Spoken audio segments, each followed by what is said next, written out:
When did the family member who laughed at your dreams show up begging for help?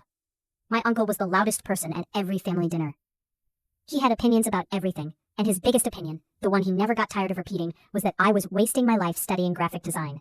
He'd say it with this little laugh. Graphic design. Like the words themselves were funny. You'll be broke in 5 years. Come work in the warehouse. At least that's a real job. I was 19. I sat through it every holiday. I didn't argue. I didn't defend myself. I just smiled and passed the bread and kept doing what I was doing. 6 years later, I had a studio. Small, but mine.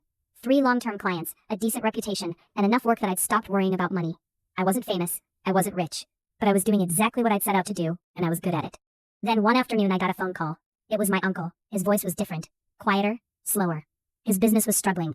He'd been running a small construction firm, and the branding was, in his own words, a mess. A bigger company had swooped in on 2 of his contracts because they looked more professional. He needed everything redesigned. Logo, website, signage, the works. He'd asked around. People kept recommending me. There was a long pause after he finished explaining. I want to be honest with you. I did not feel sorry for him in that moment. What I felt was something much calmer than anger, something like clarity. I quoted him my standard rate, plus a rush fee, because he needed it done quickly. He hesitated. I didn't move on the price. He paid it. I did a good job. I always do a good job. His rebrand came out well, and he told me so. But he never once said, I was wrong about you. He never acknowledged what he'd spent years saying, and I never brought it up. I didn't need him to say it. The invoice said everything I needed said. Some apologies come in the form of a bank transfer.